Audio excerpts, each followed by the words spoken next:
Hello everyone, তো তোমরা সবাই কেমন আছো? আশা করছি তোমরা সকালে খুব ভালো আছো, সুস্থ আছো। আর আমিও কিন্তু বেশ ভালোই আছি। তো আজকে হচ্ছে আমাদের বাড়িতে কীর্তন। তো সকাল থেকে ভাবছিলাম যে ভিডিওটা অন করব, তো ভিডিওটা স্টার্ট করতে পারিনি, সকাল থেকে প্রচুর কাজ। আজকে হচ্ছে আমাদের বাড়িতে কীর্তন, যেহেতু কাতি মাস চলছে, আমাদের মা বাবা সবাই নিরামিষ খাচ্ছে। তো তার জন্যই আমাদের এখানে পাড়ার সবাই একসাথে কীর্তন করে, তো সবার বাড়িতে বাড়িতে গিয়ে তো আজকে হলো আমাদের বাড়িতে। তো ভাবলাম যে তোমাদের সাথে শেয়ার করব। তো দেখো, সকাল সকাল উঠে সমস্ত বাসি কাজ কমপ্লিট করে ফেলেছি। সকাল থেকে আর কোনো তোমাদের সাথে শেয়ার করতে পারিনি, যেহেতু বাড়িতে একটা প্রোগ্রাম থাকলে জানোই কীরকম কাজ থাকে, ভীষণই কাজ। তো তার জন্যই আর তোমাদের সাথে শেয়ার করতে পারলাম না। তো একবার সমস্ত কাজ বাজ কমপ্লিট করে ফেলেছি, তারপরে চানও করে ফেলেছি। চান করে তারপরে এখানে তুলসীর জল দিয়ে দিয়েছি। আরেকটা জিনিস তোমাদের সাথে শেয়ার করবো, চলো তোমাদেরকে দেখাই। তোমরা যদি এই যে ঘুম থেকে উঠে এত সুন্দর ফুলগুলো দেখতে পাও তাহলে কীরকম লাগে বলো তোমরাই। দেখো কত সুন্দর, এটা হলো সকাল 9টা ফুল, 9টার দিকে এটা ফোটে, ভীষণই ভালো লাগে দেখতে।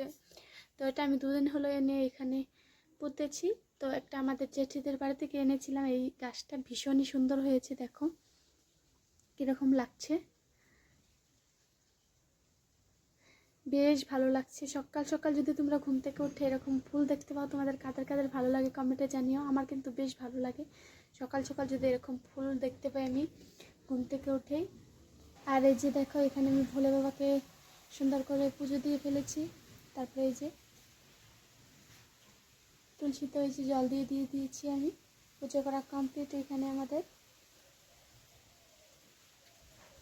আর দেখো, এই যে উঠান বাড়িঘর সব কিছু আমি লেপে পুছে একদম কমপ্লিট করে ফেলেছি।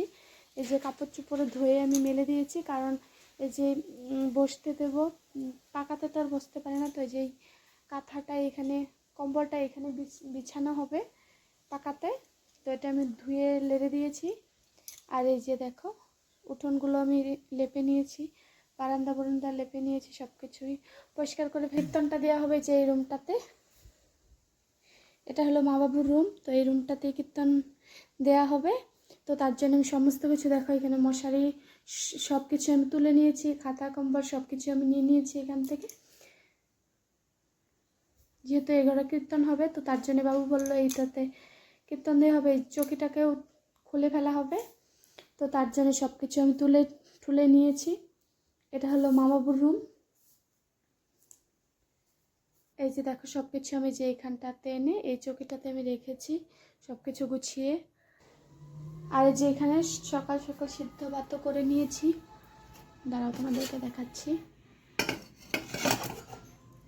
এই যে এখানে সিদ্ধ ভাত করা কমপ্লিট। তো এখনও খাওয়া হয়নি, খাবো একটু পরে।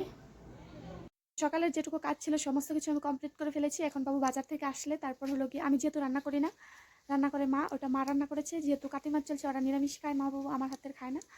আমি যেহেতু মাছ মাংস খাই, তো তার জন্যেই খায় না। তো মা রান্না করে রেখে গেছে, মা গেছে মিটিংয়ে, তোমাদের দাদা ভাইও গেছে মিটিংয়ে। তো মা রেখে গেছে রান্না করে সিদ্ধ ভাত। তো মা আসলে তারপর আবার রান্না করবে।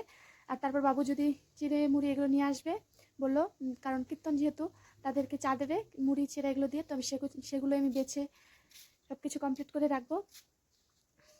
আর এটা হলো আমাদের বাড়ি, একদিন তোমাদের সাথে হোম ট্যুর শেয়ার করব।